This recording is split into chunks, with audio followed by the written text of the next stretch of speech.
Welcome back, Nexters. Mark Halperin here, editor-in-chief of the live interactive video platform Two Way, and your guide to everything next up. Glad to have you here as the holiday season goes into full force. We're still covering lots of news, and we're happy to have you with us. A great show today. We got to talk about one big topic, which is a business story, a political story masquerading as a business story. This whole thing with Warner Brothers, Discovery, Netflix, and Paramount is just a massive thing. So I'm going to talk about the political piece of it. Then we're going to have Joe Flint, the great media and entertainment reporter at the Wall Street Journal here, to try to explain all the different business offshoots of this story. And then Russia-Ukraine, massive implications for however this ends. David Ignatius, great reporter, associate editor, and a columnist for the Washington Post. He will be here, and we'll try to unpack where that story is going next. But I am excited to tell you about my reported monologue is about the business story, which is actually a political story. All the political implications that my sources see in this extraordinary fight for the assets at Warner Brothers Discovery. That's coming next up. But first, my two guests on the big business story and Ukraine, Russia, then my reported monologue. All that's coming next up. Don't go away. All right, so if you're using a normal phone, you're going to see those creepy ads that pop up all the time. They tell the people out there exactly where you've been, what you've bought, even who you've been talking to. And you probably, when you see that happening, because you see signs of it on the phone, you probably ask yourself, is my phone monitoring me? Well, the truth is your smartphone is constantly collecting and leaking data, all without your knowledge and without your consent. Every day, it's building over and over a more detailed profile of your whole life, your location, your habits, your interests, even the people you're communicating with. And all that information gets funneled into what is an invisible marketplace where it's tracked and analyzed and sold to the highest bidder. It's annoying, of course, but it's also very invasive, and it's nonstop. You're on your phone nonstop. The data is being collected nonstop. But now there's a solution. The Up Phone by Unplugged is totally different. It's designed from the ground up to protect your privacy. There are no hidden trackers. There's no data mining.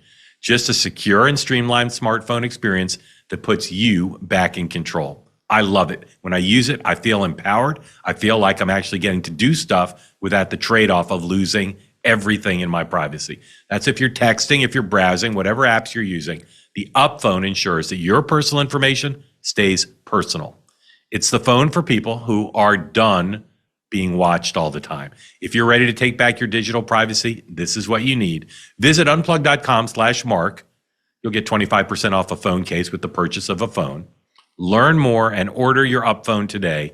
That's unplug.com/Mark, because your life, it should be yours, not theirs. All right, Nexters, welcome back. I'll jump right into my reported monologue. I've been talking to people in the political world of what is the biggest business story in the United States right now, really maybe biggest business story in the world. This saga about Warner Brothers, Netflix, Paramount, it is a big business story, and we'll talk to Joe Flint about it, but it's a huge political story. And what I've been trying to do is break down what are the ways that this is a major political story. It involves, no question, political power. It involves our culture, our news coverage, and our politics, our elections. The stakes are massive. And in politics, as in life, whoever tells the story, whoever controls the means of storytelling has a huge advantage. So who's going to control America's entertainment, America's news, America's platforms for distribution? Who is going to have the edge in gaining the public's attention? The players here, the institutional players and the individual business leaders, and then the president, a political leader, everybody is at the table here. Everybody knows what the stakes are politically, along with, again, the business story. At Warner Brothers, you've got David Zaslav. He's a longtime executive. He was at Discovery. He runs this whole thing. And he was planning to divide Warner Brothers Discovery into two companies. He was going to put kind of the Hollywood and the movie entities in one company, and then the linear cable networks like CNN and others in a separate company. That was disrupted because the suitors came calling. And the final two bidders were Netflix, where Ted Sarandos is one of the leaders in Netflix. And he convinced the board at Warner Brothers, go with him. Now we've got David Ellison of Paramount, who has been super aggressive in buying this company. He wants the whole company. Netflix wants just the movie parts, the sexy streamers. Ellison wants the whole thing. And he wants to combine the company he just bought, Paramount, with the assets of all of Warner Brothers Discovery. He's backed by Jared Kushner and by foreign money, Middle East investors, to help him try to make this deal. Then, of course, there's the president. And then every politician who's at all interested in American culture, American business, American monopoly power or concentration of power, that's close to every politician, from Elizabeth Warren on the left to lots of people on the right. They are all focused on this as a political matter because we're in a moment where somebody's going to consolidate power. It's either going to be Paramount or it's going to be Netflix. And that consolidation is going to cause antitrust concerns. Is the consolidation too much? For Netflix, the consolidation is on the streaming business. For Paramount, it's about the studio business. It's also about the news business, combining CNN and CBS. That antitrust storm is going to exist in the United States. It's also going to exist in Europe. Washington's immediate reaction to the deal, and again, the deal on the table is for Netflix to combine with Time Warner, that's a mega entity. That's massive. And is triggered really bipartisan concern that it's too big. And you've seen progressives already worrying. Elizabeth Warren is just one of many progressives saying it's too much concentration of power. When you concentrate that much power in any business, whether it's aerospace or making tractors, it's going to hurt the consumer. It's going to raise prices and limit choice. Conservatives are more divided. I think most progressives are against the combination of Netflix with Warner Brothers. Conservatives are more divided, right? You've got some who are skeptical, like liberals are, of big media, of consolidating power, whether it's news or entertainment or distribution in one place. But then you also have this pro-business wing of the party that says, hey, is this private markets working their way out? Consolidation produces economies of scale. It can produce more efficiencies, and America can still be the leader in these businesses and entertainment and news and information with the consolidation. And then you've got this foreign investment issue, which hasn't really come up all that much yet. But the politics of this, I think, are almost certain. If the shareholders start to lean towards the Paramount offer, I think the question of Jared Kushner's involvement as an investor and some of this Middle East money, I think will become an issue. The president is front and center. He loves big stories. He loves business stories, but he loves being at the center of things. And he's already acknowledged that he's paying attention here. At the Kennedy Center honors over the weekend, he was asked about this, and the president made it clear he's focused on this. This is S1, please. What about Netflix and Warner Brothers? Well, that's got to go through a process, and we'll see what happens. Netflix is a great company. They've done a phenomenal job. Ted is a fantastic man. I have a lot of respect for him, but it's a lot of market share. So we'll have to see what happens. Now, people were interested in the president saying that because he said Ted, the guy who runs Netflix, is a good guy. He praised him. It was thought that the president would clearly favor the Paramount offer because he's very good friends with Larry Ellison, whose son, David Ellison, is running Paramount and has been very aggressive in trying to make the deal. Now the president's saying, maybe these aren't friends of mine. Here's the president saying he's not particularly close to anybody on this. S3. Paramount bid for Warner Brothers. I don't know enough about it. You spoke about Netflix last night, saying you have concerns about them. I know the companies very well. I know what they're doing, but I have to see what percentage of market they have. We have to see the Netflix percentage of market, Paramount, the percentage of market. I mean, none of them are particularly great friends of mine. I want to do what's right. It's so very important to do what's right. So very important to do what's right. Now, I take the president at his word. He wants to do it right, but he is friends with the Ellisons, and it sounds like he's become pretty good friends with Sarandis. So this role of the president and of the Trump administration is going to be a huge deal in figuring out how this is going to work. He says he wants to do what's right. Both of these companies will have regulatory issues. Both will have questions, and in these antitrust cases, and again, this is where the politics comes into it. There's numbers, there's metrics. What percent of streaming do you have? And then is it make sense to just look at for-profit streaming, or that should be compared to YouTube, right? There's all sorts of ways to slice and dice the data.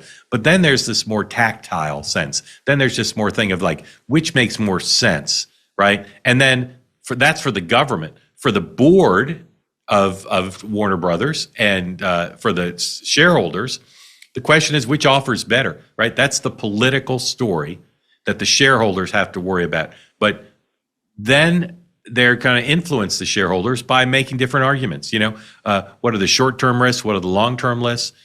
Skydance is behind, right? Paramount is behind because the board currently of Warner Brothers, they want the Netflix offer.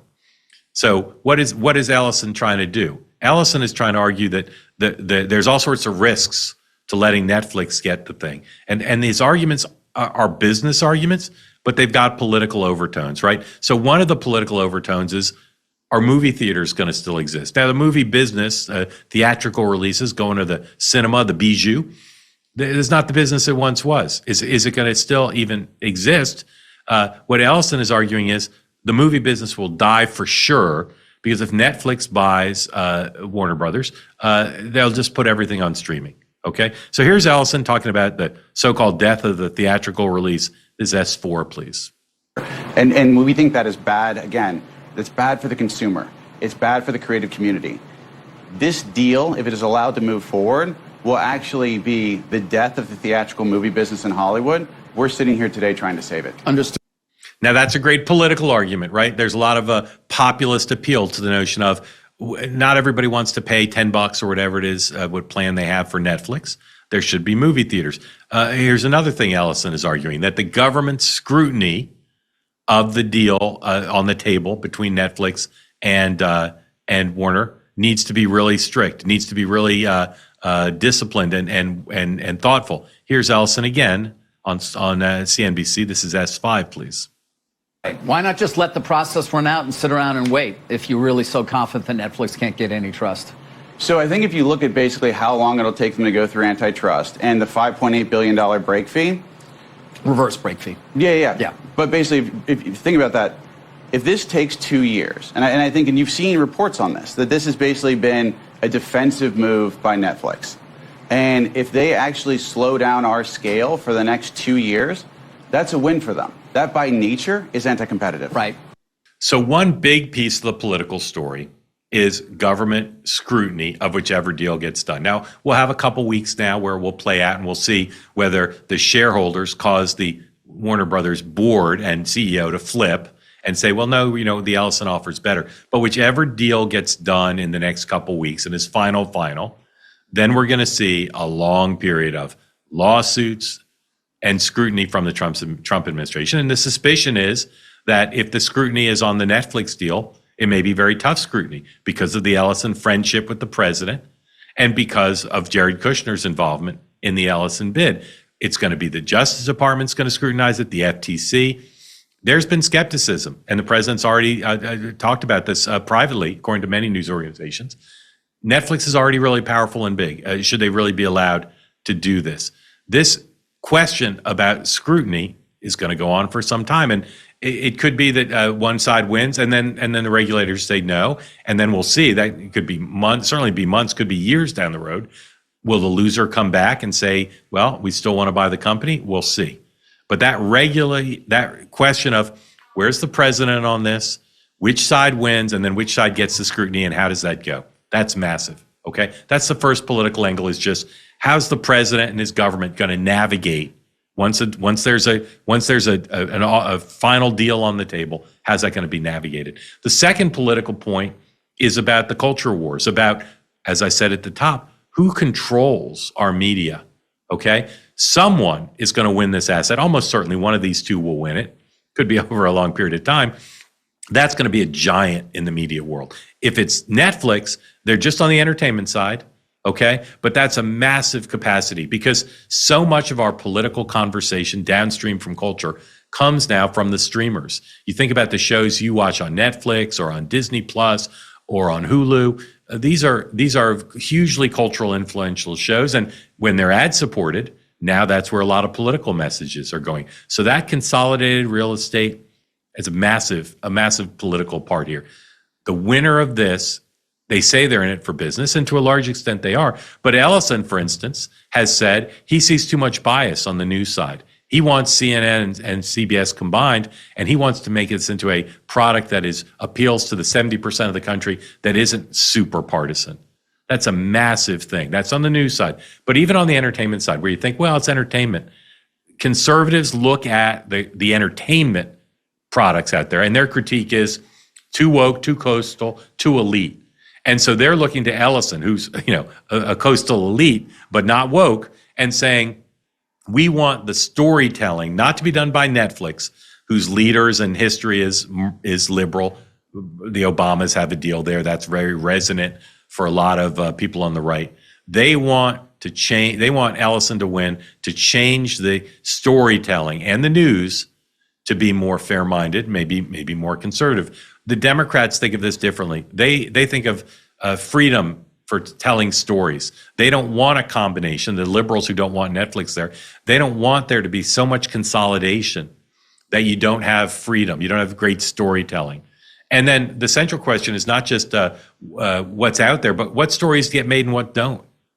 In politics, right? You've got gatekeeping, you've got cultural prioritization. What is going to happen on the entertainment side? Because they both want the entertainment, both the suitors, Paramount and Netflix. They want the entertainment stuff. That will give them enormous ability to influence the cultural conversation. And then if Paramount is the winner, they want the news products. Netflix is going to let the news product be in a separate company. They don't want it. But for the president, CNN is massive. CNN is massive. He does not want CNN to continue the way it is. He's been mixed in his view of how CBS has performed ever since they just recently became part of Paramount with our friend Barry Weiss over there. He's critical of 60 Minutes, been critical of explicitly in the last few days of the CBS management. So I don't know if that's, as it often is for the president on social media, just for show. But the president would like to see a combined CNN, CBS cover things differently, not be liberally biased. And Ellison has been extraordinarily articulate in talking about and optimistic and kind of idealistic in saying we want a whole brand news product. So the first area, again, is regulation and scrutiny of antitrust. That's politics. And then the second political area is this conversation about culture. Huge impact, whoever wins this, maybe it'll be resolved next year, maybe it'll take till 2027, is streaming is now for young people one of the main persuasion battlegrounds. It's where young voters are watching. They're not watching political ads on their local CBS or NBC station. They're on streaming. And that power to control those streaming platforms is a huge political fight. All the people who do politics now, thinking about 2026 and the presidential, they're still going to buy ads on local broadcast channels for sure and cable, but a lot of that is shifting to a place where the rules of buying ads, the algorithms and how they work, the policies for buying ads, campaigns are scrambling to understand that. We saw that in 24. It'll be even more pronounced in 26. And now we have before them, as they think about how do you influence voters' behavior, how do you influence who they're going to vote for and how they think about issues. Now they're thinking, well, where's that going to play out? It's going to play out on streaming.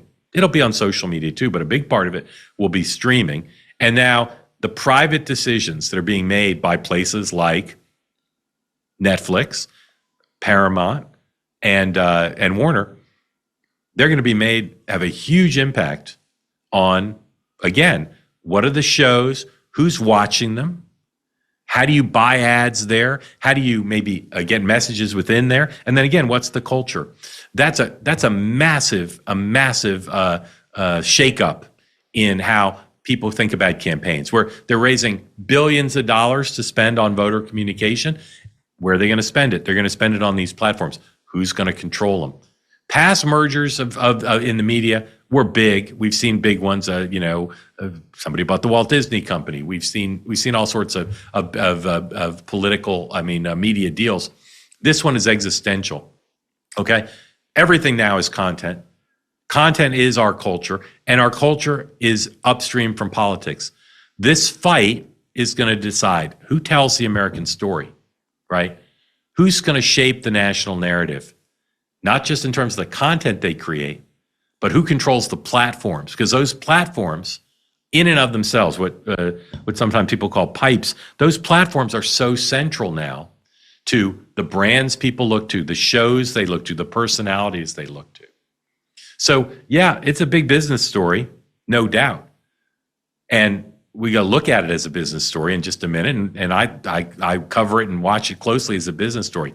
But this is about political realignment. This is about who is going to control some of the most influential platforms, some of the most influential shows that are out there. And I got to tell you right now, it's up for grabs, okay? It's up for grabs who's going to win this. But you can be sure that people in Washington are watching. When you have Elizabeth Warren saying Netflix shouldn't win, when you have some people close to the president saying Netflix shouldn't win, when you have Jared Kushner saying Netflix shouldn't win, there's a lot of people across the spectrum saying we don't want that outcome. It's going to be fascinating to watch the political messages that come from both sides. You know, Netflix can say, "Hey, look, this bid from Paramount includes foreign money." That's a political argument. That's a political hot button. And on the Paramount side, they can say, "Hey, this Netflix offer is not good for the movie business. It's not good for the culture of freedom, and it's not good for the news business." So you're going to see a lot of arguments out there. They're going to be paid advertising. There's going to be press conferences. There's going to be phone calls. There's going to be hits on TV. Watch it all as a great business story for sure. But think about what's happening right now. Some of the biggest brands historically and currently in entertainment, in platform, HBO, one of the biggest brands in the history of platforms, and then news, all of it's now up for grabs. And the politicians are concerned, of course, about the consumers. They want the consumer to be king, and they know that the wrong kind of consolidation will hurt consumers. It'll potentially hurt jobs. It'll hurt the ability of movie theater owners to stay in business. There's a lot there to be concerned about regarding the public interest. But also make no mistake, when something's a political story, power is up for grabs as well. The president, I think, playing a little bit of possum, right? Saying, "Oh, these guys aren't my friends, and I don't know much about it." He knows a lot about it. He and his advisors know that this is a massive political moment for the country. We don't know how this is going to end, but what we do know is the winner of this fight, the person who controls the assets, whether it's CNN or HBO or the streaming services, what we know is the winner of this fight either is a conscious political player or a passive political player. But whatever happens, the massive implications of this for our politics, for our government, and for how consumers have access to information, it cannot be overstated. It's a huge deal. I'll continue to cover it. I'll continue to follow it and continue to report on it, because while the business side of this story gets most of the attention, the politics are massive. All right, that's my reported monologue for the week, talking to people in both political parties about how they see the politics of this huge business story. Let me know what you think. Send me an email on today's report at nextuphalperin@gmail.com. Make sure, of course, you subscribe to the program. We want you to be watching and listening all the time. On the YouTube channel, you can watch our full episodes, plus there are exclusive bonus clips there. So go to youtube.com/@nextuphalperin. If you prefer the podcast format, as many of you do, go to listen to the show. Make sure you subscribe and mark it and share it. Next Up Halperin with Next Up with Mark Halperin, wherever you get your podcasts, and have your downloads turned on so you always get my reports right when they drop on Tuesdays and Thursdays. All right, we're going to take a quick break. When we come back, we're going to talk to one of the best business reporters covering this story, Joe Flint, media and entertainment reporter at the Wall Street Journal, will be with us. He's next up. I'm a chip guy. You're probably a chip guy or gal as well. And if you ever take the time to look at the nutrition label on your typical bag of chips, what you're going to find is pretty much a chemical cocktail. Things like seed oils, MSG, artificial dyes, vague references to natural flavors, and ingredients that sound less like something you'd want to eat and more like something you'd put in a science experiment. Masa is redefining snacking with real food. Their chips have just 3 ingredients: organic corn, sea salt, and 100% grass-fed beef tallow.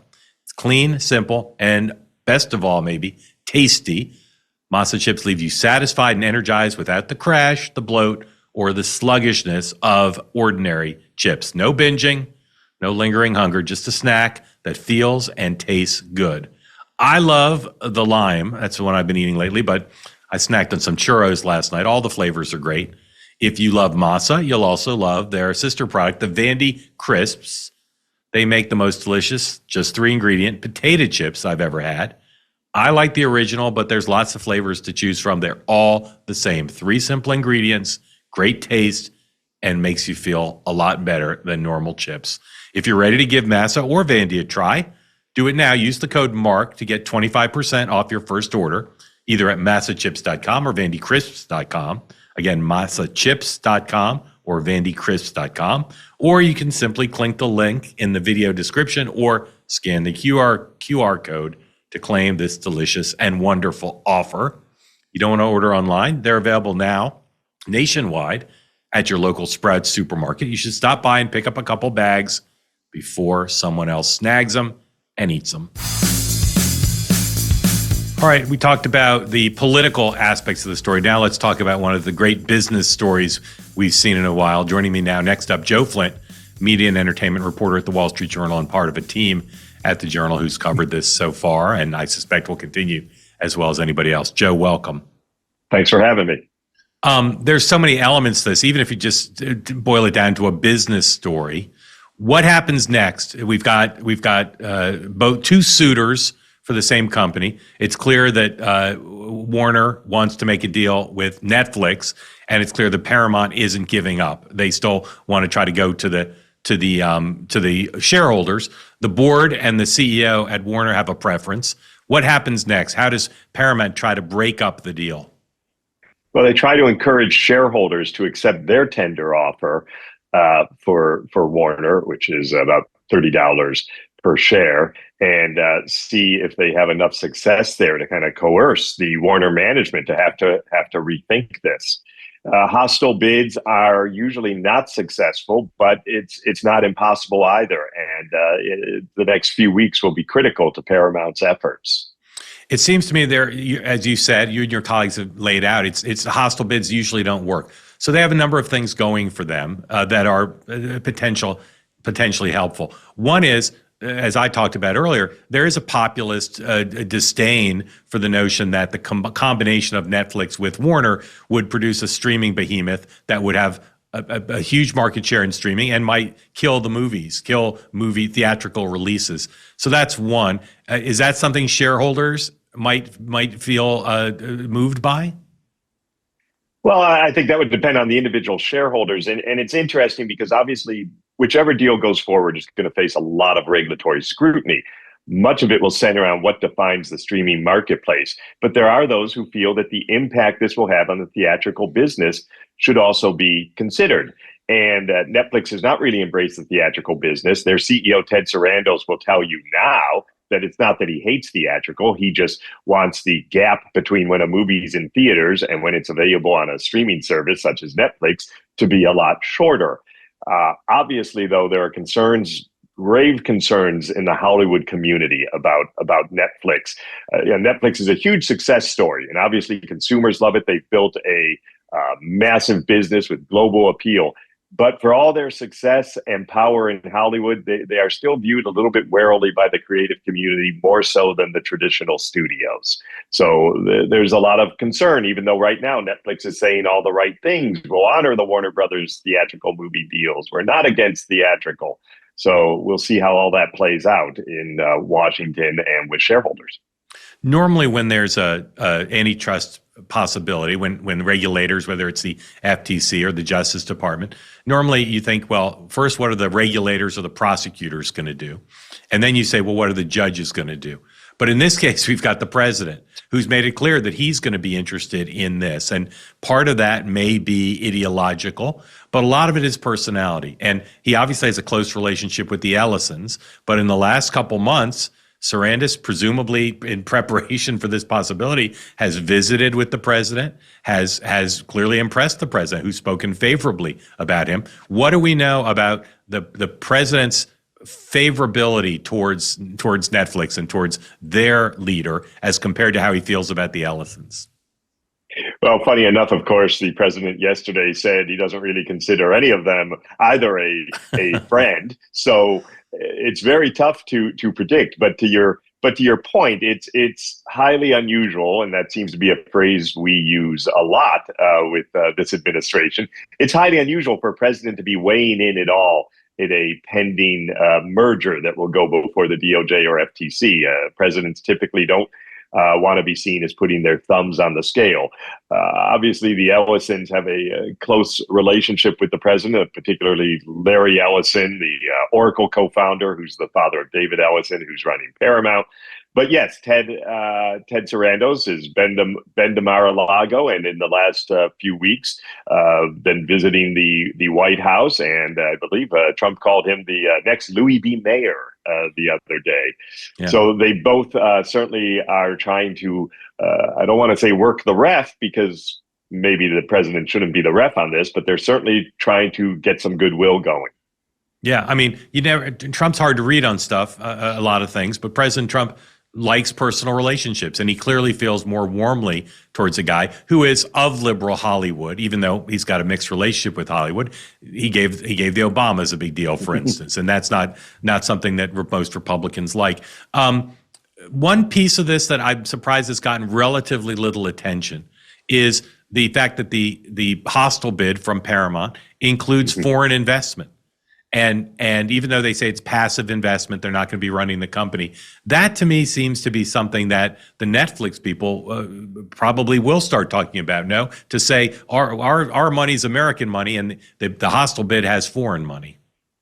Certainly, that was a concern with Warner in terms of when they were judging the applicants, if you will, and the money from the Middle East that Warner feels could be a problem in getting the deal closed, particularly through European regulators. This is what Warner has indicated in our reporting. So that will get more attention. Paramount, if you weed through their 300 plus filing yesterday with the SEC, did make moves to further isolate, but kind of limit the effect that funding would have on, there'll be no board members likely, or having a major say in the company. But sure, that is another question. And there's also the question, maybe you were going here next, of Jared Kushner's firm and its role in helping to finance Paramount, and what that says, and whether the president has a potential conflict there. Yeah. So a lot of questions. Right. Well, let's be straightforward about the Jared Kushner thing. The president's now said, I'm involved, I'm not involved, I'm friends, I'm not friends. And but we know the president's going to be involved with this. He's made that clear. I may be able to say this more clearly than you can because of your role. But I mean, his son-in-law is one of the bidders. So to the extent one believes that the president's going to put his thumb on the scale, doesn't it seem pretty clear he's not going to screw his son-in-law, and that bid, to the extent the president can influence the outcome, that bid will be seen more favorably?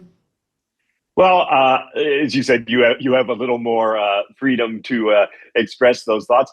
I'm not sure. I just think the president can be so unpredictable.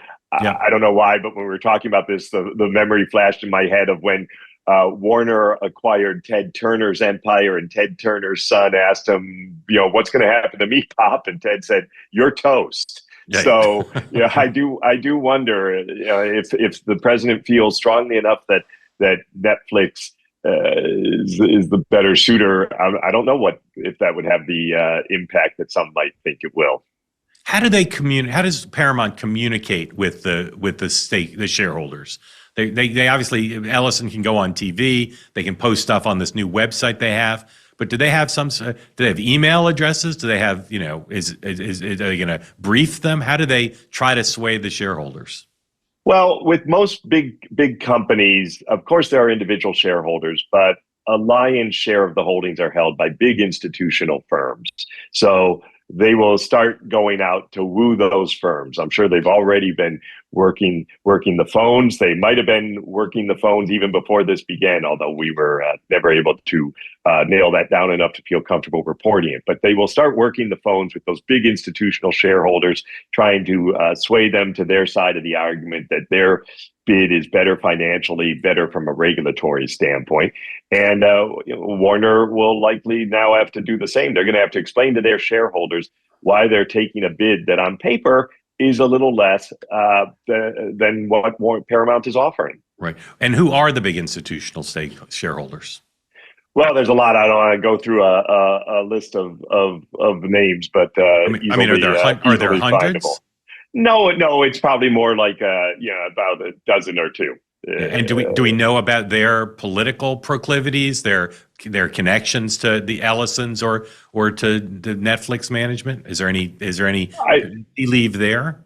I certainly wouldn't be knowledgeable enough to speculate on that, but I will say institutional shareholders tend to be it's about the offer and the best offer and what's best for their portfolios and clients. I mean, obviously they have to factor in how a deal is going to get closed, but I think whoever goes forward may end up in court. This is not necessarily a slam dunk for either of them from a regulatory standpoint, no matter what each side says. Right. So it absolutely correct. It's slam dunk for neither.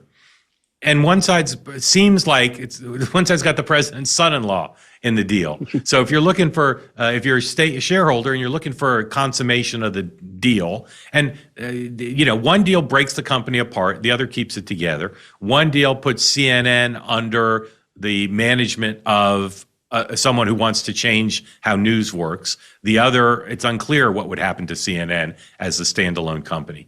Those seem to me to be pretty big differences that may or may not matter to any of these institutions.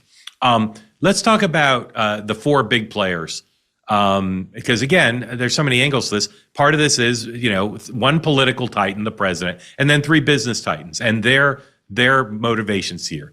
They want to win because they're competitive, and we see that whenever we have this kind of face-off.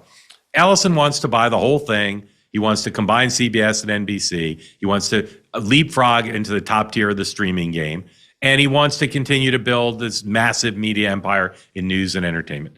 Sarandis wants to dominate streaming and take that part of the company to get the library and to get another streaming component. And the president wants whatever he wants. The mystery to me is the man called David Zaslav, who runs Warner Brothers Discovery. He is, according to Ellison, has refused to engage with their bid and clearly wants to have the tie-up with Netflix. He's made a ton of money in this company. He's been criticized for his management of the company, but he stands to not only gain for himself, but he stands to have gained for the shareholders because the stock price is up. And now on the offer, whichever offer they take, if either of them goes through, he will have done what some people think he needs to have done, which is to create value for the shareholders. What is motivating him? Is he trying to do right by the shareholders? Is he trying to get rich? Is he trying to stay as a big player in news and entertainment? What are his motivations? Is there a D there? All of the above. Yeah, all of the above. You can take that. In fairness, just with regarding to Zaslav, I mean, this was not a process the company was expecting to be in right now. They were planning to split the company into two. One side would be what we'll call the sexy assets of the movie studio, the TV studio, HBO, and the other side, the cable networks. Not so glamorous, melting ice cube, but still very profitable business, but seen as a drag on the company, just like Comcast is doing, breaking up NBCU. Let me stop you there. Sure. If that split had happened and there hadn't been a buyer or two buyers, he was going to run the entertainment side. Was he going to have any connection to the company that was going to be CNN and the other linear cable channels, or he wouldn't have anything to do with that if that happened? There'd still be some connection there. In fact, and this goes to one of the motivations I think Paramount had in jumping in when they did. As part of the split, the cable networks company was going to own 20% of the studios and streaming business. And the incoming CEO of that business had said already they'd gotten a lot of interest in that 20% stake.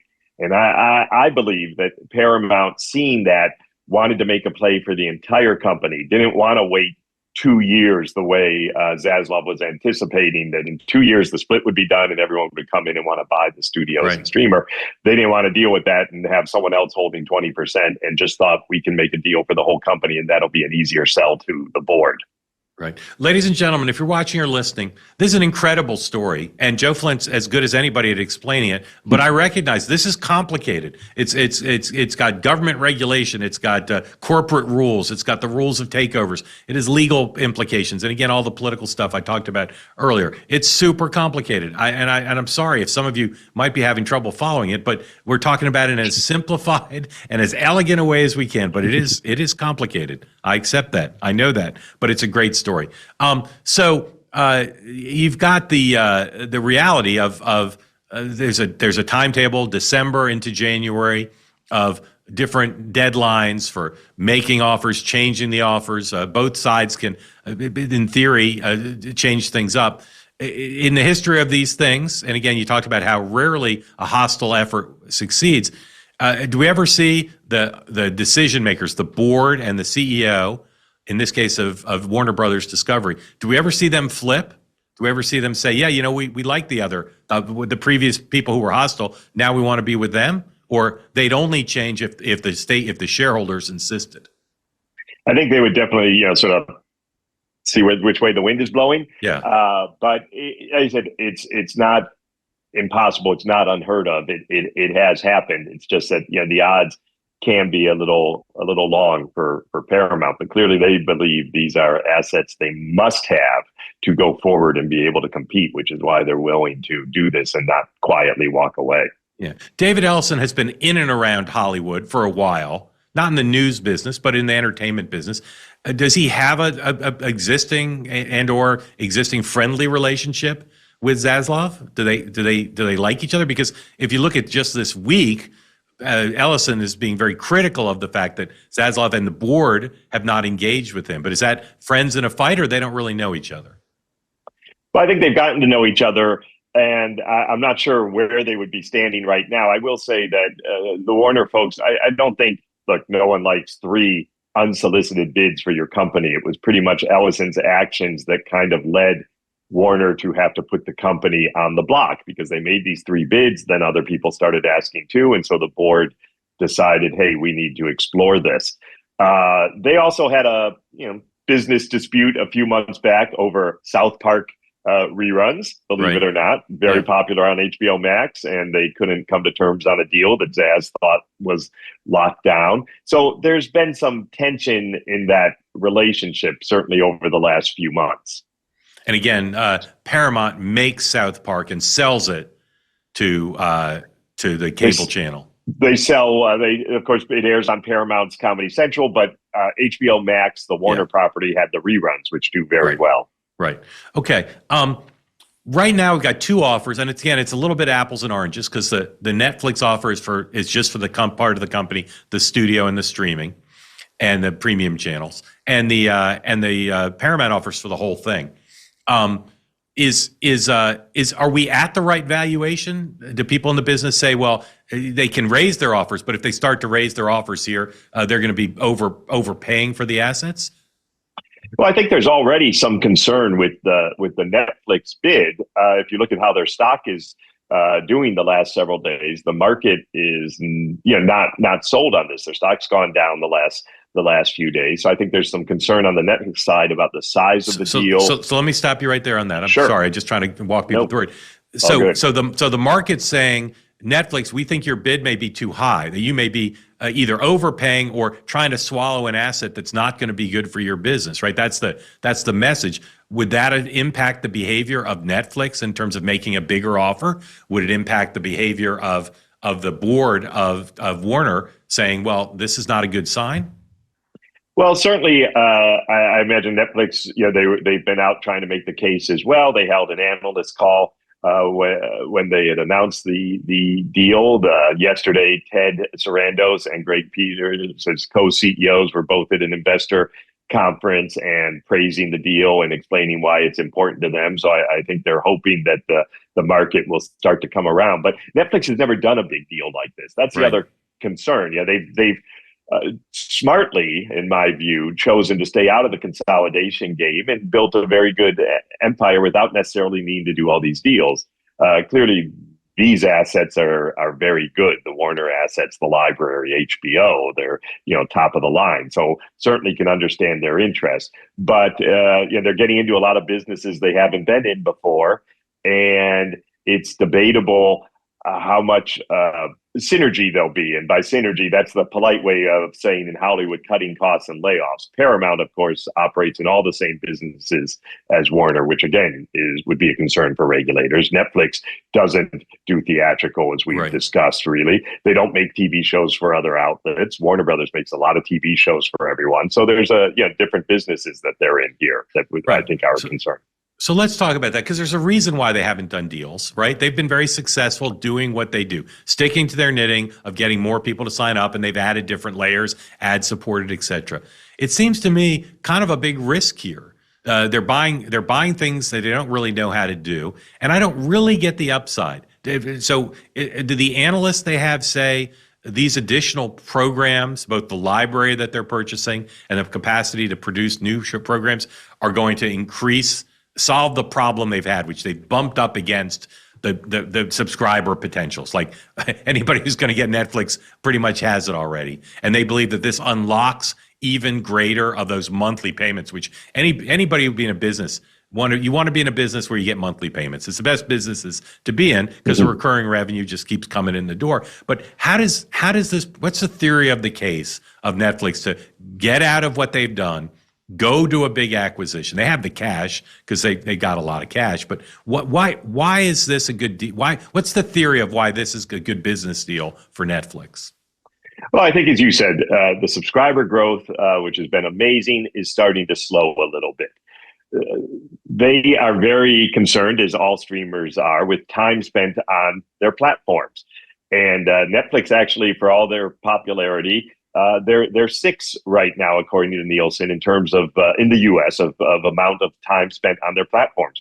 Paramount, if you include CBS and everything Paramount owns, is actually higher.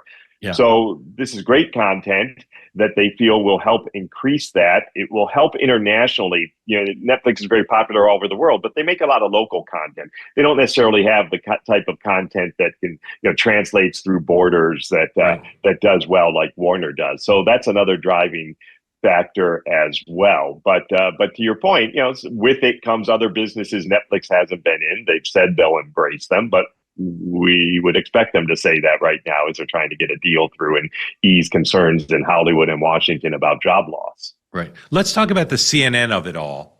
I've been in the news business, the television news business, so I'm very familiar. I think it's been 3 decades of conversation about combining CBS and CNN. That just has been around forever under different owners of both entities. And there's some logic to that, I suppose, because CBS as a news division has lagged. Barry Weiss is there now trying to figure it out. Ellison has been very, if you take him at face value, very, I would say, lyrical or high-minded in his rhetoric, saying we want to produce high-quality news, and we believe if you produce non-biased, high-quality news products, that's a good business to be in. And I love the fact that he says it. And I love that he hired Barry, and I hope it's right. But is that a big part of the financials of this, or is that to appeal to Donald Trump? Like, where's the what's the theory of the case of high quality news product being something Paramount could make a living doing? Well, unfortunately, as you know, and I know, the news business is very challenged right now economically. There's been a lot of changes in the marketplace. Yes, I mean, at some point, CNN has been linked with CBS. I remember writing stories about CNN and ABC. There's always been talk of combining the global reach and scale of CNN with a broadcast network to be very complementary, incredible cost savings. I don't think, though, it is a huge driver financially of a deal. But these are nice trophy assets to own. I mean, owning a CNN, even with its ratings troubles, it's still a well-known brand around the globe, as is CBS News in the United States primarily. If Ellison loses, and as you've pointed out, he's more likely than not to lose based on the odds historically of the hostile bidder, and given how clearly oriented the Warner board and CEO are towards the Netflix offer. If they lose, is it imperil the company that they've just purchased? In other words, is that a good business by itself, or he really needs this deal to make this work for him? Well, I think it's still a good business. I mean, Paramount has a lot of strong assets besides its own movie studio and library. Paramount Plus has been growing nicely as a streaming service. CBS is, a big broadcast network. They own a lot of cable networks, which are challenged like all cable networks are, but good brands. But it's not seen as being on the scale of a Disney, an Amazon, a Netflix. So that's the challenge there, to try to get bigger. And are there other assets that they can go after to try to beef themselves up? Of course there are. But I think this was always in the back of Ellison's mind of first Paramount, then Warner. And so, with that not happening, if it doesn't happen, to be clear, there may be a little bit of going back to the drawing board. Yeah. Well, is Comcast a possibility for Ellison? Well, that'd be an interesting one. Obviously, Comcast was going after Warner as well. They were a long shot and pretty much acknowledged they always knew that. There would be some more. There would be more regulatory issues there than with a Warner. So that would be a concern. Right. I won't bore your listeners with that, but just we'll the local happens. TV stations alone would be a huge complexity. Lastly, again, there's a bunch of deadlines and potential deadlines over the next 90 days or maybe 45 days. Is this with us for 2 years? Is this possible this gets settled sooner than 2 years from now? Because even if one side's offer is accepted finally, we're going to have regulatory scrutiny. We're going to have private lawsuits. So Hollywood's going to, probably unions will sue. There's all sorts of people who are going to object to whoever wins. So is this going to be resolved, say, in 2026, or it's going into 2027 no matter what? Well, let's put it this way. I'm hoping to retire by 2030, so I hope it's done by then. But no, I think we're looking at certainly at least a year. And we're already at the end of this year, so this whole thing may not be sorted out in terms of a winner till early next year. And then you'll have at least another year after that of regulatory review and lawsuits, states attorney generals weighing in, everything else that could happen. And the Europeans, so, as you said. And the European review, which is not going to be an easy thing for either of these buyers either. Yeah. The European regulators move as quickly as Italian desk clerks in hotels, which is not very quickly. And your editors and your readers are just totally gung ho for this, right? Sure. I mean, right now it's obviously a hot story. There's a lot of interest in it. These are known brand assets, so hopefully the reader enthusiasm will be there. Certainly not. I'm complaining a little about the hours it's keeping me up, but it's always good to be a reporter on a story with a lot of interest in it. Yeah, well, I've got great interest in it, and there's lots of other coverage of this story in the Hollywood Trades, the New York Times, and some other places. But I say this as part of why, Joe, we wanted you on. The Journal's coverage of this is best in class, and really it does a good job of capturing the personalities, which is a big part of this story, the implications for consumers and the White House angle, but also all the regulatory stuff. So, Joe, congratulations to you and your colleague, and I'm sorry your holiday is going to be ruined, and much of your 2026 probably spent covering this. Joe Flint, media and entertainment reporter at the Great Wall Street Journal. Joe, thank you. Thanks for having me. And happy holidays. Next up, we switch to another simple story. What's going on with Russia and Ukraine? David Ignatius, the associate editor and columnist for the Washington Post, one of the best reporters I know. David Ignatius is next up. Hey, folks, we've all had the same experience, those awful nights tossing and turning. One thing is for sure, that lack of sleep, it kills. It's no good for you. That's why I want to tell you about Beam's Dream Powder. Beam is proudly founded in America, run by people who share the values of hard work, integrity, and delivering real results. It's a healthy nighttime blend packed with science-backed ingredients shown to improve sleep so you can wake up refreshed and ready to take on the day. Dream is filled with the right stuff: reishi, L-theanine, and apigenin, and also melatonin, all natural, no junk. And I put it to the test. First night, lights out in minutes. No more 3 a.m. pacing, no morning fog. After a week, sharper focus, more patience, real energy. It also tastes incredible, and is part of a great nightly routine. Beams already has given 28 million people better nights, Americans who refuse mediocrity, refuse to settle for a sleepless evening. Here's the deal. Beam is giving all my listeners now the ultimate Patriot discount, up to 40% off. Use the code MARK, get their best-selling Dream Powder for just $39. Go to shopbeam.com/mark. Use the code MARK at checkout. Again, that's shopbeam.com/mark. Joining me now and next up, one of the best reporters in America, also happens to be a columnist editor at the Washington Post, David Ignatius, to talk about the situation between Russia and Ukraine and the United States and Europe. David, welcome. Nice to be here, Mark. I want to focus on the president in Europe. He privately and publicly, I know you hear what I hear from people in the administration, and the president very publicly with the interview with Politico, disdainful of Europe. This has been a long-running theme of the entire administration, and it runs alongside the negotiations. What do the Europeans think right now? If there's a prospect of the U.S. walking away, why can't the Europeans step up and handle it without the United States? Well, possibly they can. I think they're trying to think carefully now about their capabilities. The one area that they absolutely can't match is the intelligence support that allows Ukrainian and European long-range missiles, for example, to target strikes in Russia or at key Russian positions in Ukraine. And that the Europeans don't yet have. I've been told twice now in the last 24 hours that the U.S. is assuring both the Ukrainians and the Europeans that intelligence support will continue. But these days, I think it's hard for people to be sure that the administration promises are reliable. The Europeans feel that they're heading into a war with Russia already, no matter what happens in these negotiations. And I think they're shocked that at a time when they feel fundamentally challenged, the national security strategy talks about civilizational erasure. Well, no eraser quite like a Russian army, more and more menacing. The Europeans feel abandoned. They don't get it. They don't understand this conception of American interests.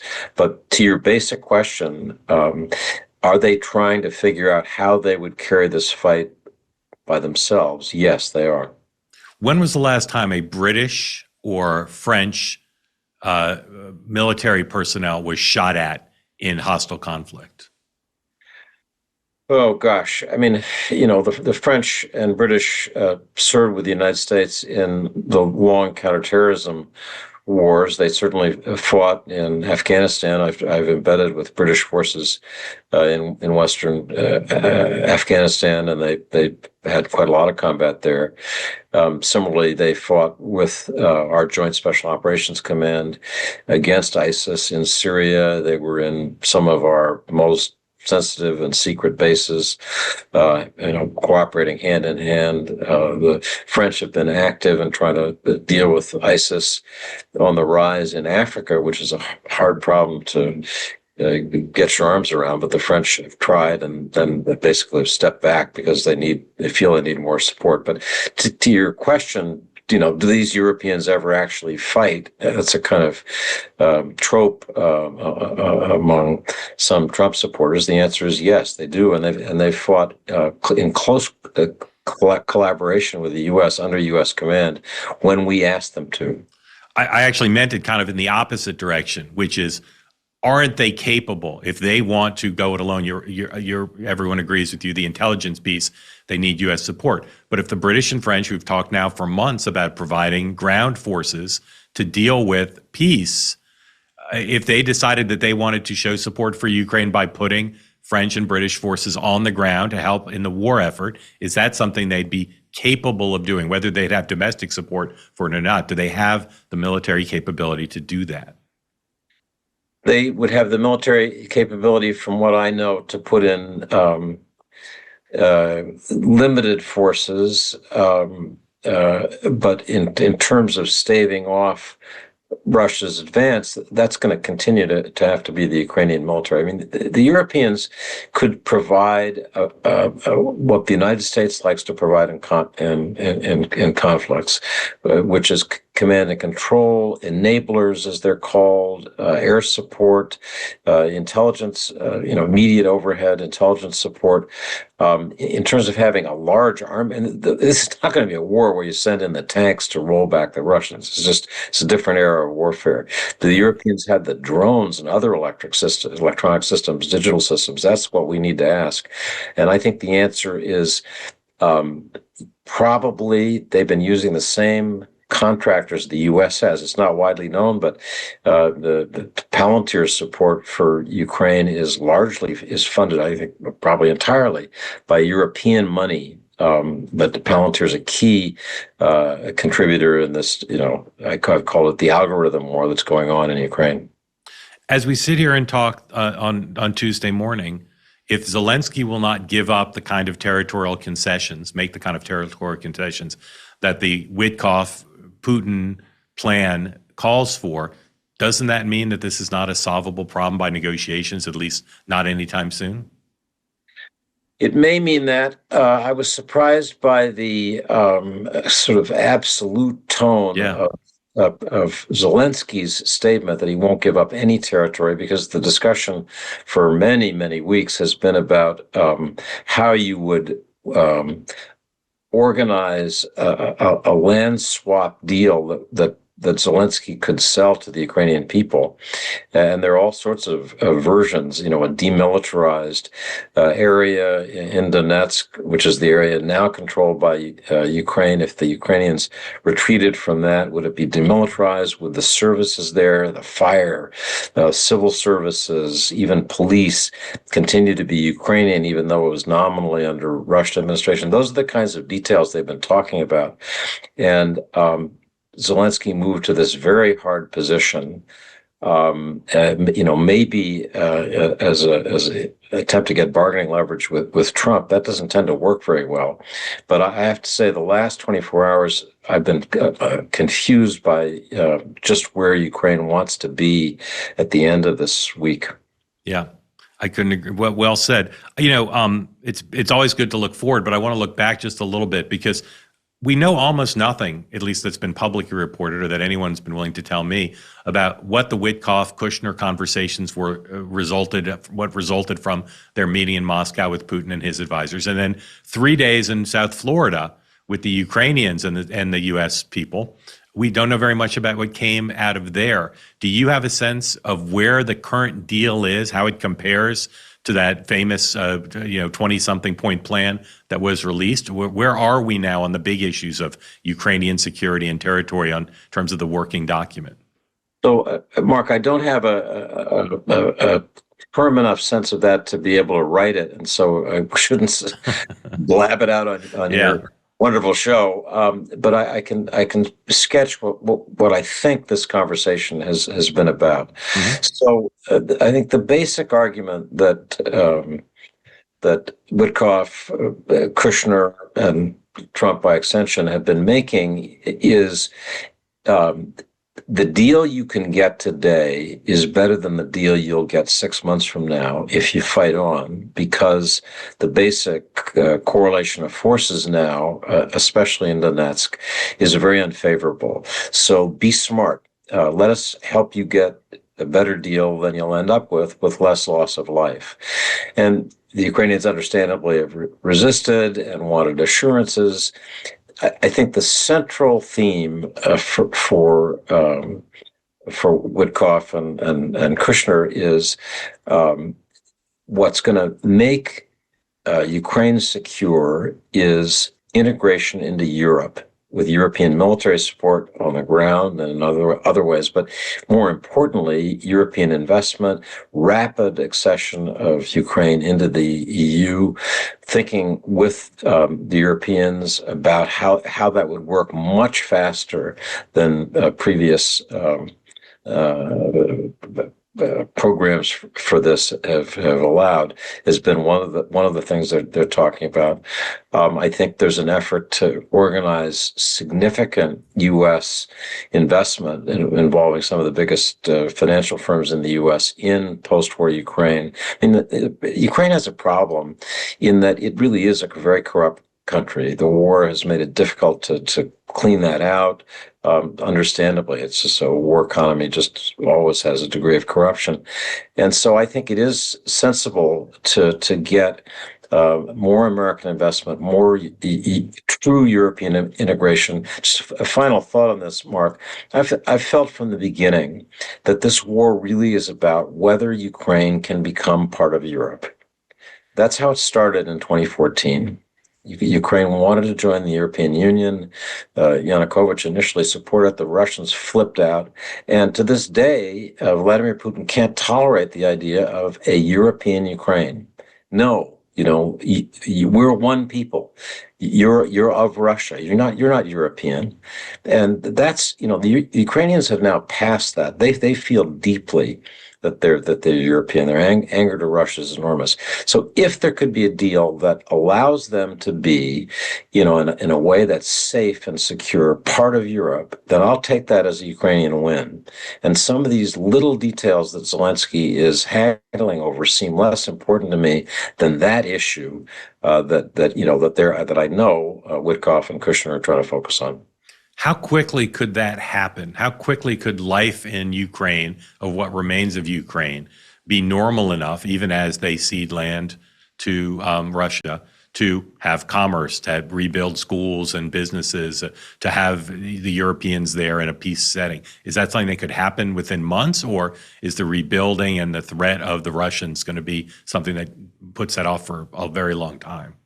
So I think the answer is probably several years. There's some more specific timelines that are being floated, but I don't think they're definite yet. But the idea is that what will provide security beyond the security guarantees that they are trying to strengthen. They're already, Article 5 alike. But let's be honest, given the U.S. national security strategy, we're pulling away from NATO. Article 5 like guarantees don't mean as much as they did a month ago. So the view is that what really will provide security is economic integration of the region. That's really a more reliable bet. In truth, look at post-war Europe, that's what made Europe stable and secure. Its economy began to grow and boom. It's now less secure because its economy is weaker. But I think that's the idea that they're working on. It's not crazy.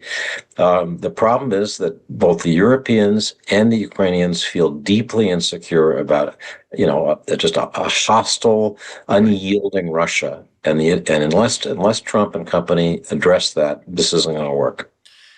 Just game out here. If the talks collapse, if the president basically says there's no way to make peace between these two sides, one of the mysteries, and it's an extraordinary story that's been told, but probably not as fully as it someday will be, is how the Ukrainians have kept from Kyiv from falling, have kept so much of their land, how they've stood up to the Russians. If the president, quote unquote, walks away, presumably Congress doesn't pass any new aid, is it possible that Russia will make extraordinary and very fast gains that will change the landscape along the lines of what the president and his team have warned the Ukrainians about? It's possible, but I think Trump and company have probably overstated the degree of Ukrainian vulnerability. I mean, that's why they think this is the moment to make peace, because Ukraine is so weak. Surely these people get it. They're about to lose. Trump just said a version of that in the Politico interview today. Yeah. And other analysts have a more favorable, more positive view of where Ukraine is on the battlefild. That a complete collapse in Donetsk is not likely. The Ukrainians have been doing a lot of thinking about how they would manage a phased retreat from this town of Pokrovsk, which has become way more important than it needs to be. I wish, and I've written that they would think more about a defensible line wherever that ends up being. It's not going to be right where it is now because it's too vulnerable, but somewhere that they could fortify and be safe behind. But I think the Ukrainians are exhausted. I think that the way in which energy and electricity are being pounded, just talking to people yesterday, in Kyiv or with connections with people in Kyiv, it's freezing. People are demoralized. They have no electricity. It's just so disheartening. They feel isolated, but they're tough. They've gotten through bad winters before, and I don't see any sign they're ready to give up yet. It's extraordinary what they've done. Save the hardest question for last. What do you think Putin expects the outcome to be? I think he's now prepared to settle for control of the 4 administrative regions plus Crimea that were part of the special military operation, in quotation marks, when he launched it. And he can say to his people, I've achieved the goals that I set out. It cost us more, but plus, I think he does want a kind of not a neutral Ukraine, but a Ukraine that can't lean hard militarily against Russia. He doesn't want Ukraine as a forward bulwark of NATO, either in name or in fact. And I think that's a lot of what this fight is still about. There's very few people, really, in my view, none, who understand what's happening and why better than David. David, so grateful to you for making time to join us. Thank you. Thanks, Mark. Always good to talk to you. All right, that's it for today's episode. Thank you for watching. We're going to be back Thursday with another show, a little bit of talk of 2028 in store for you. Anytime you want, you can watch us on YouTube or listen to us as a podcast. Subscribe everywhere. Recommend the program. We want more Nexters. Grateful to you for being part of it. And I will see you on Thursday. And stay with us and let your friends know this is the one place you can be to always know what's coming next up.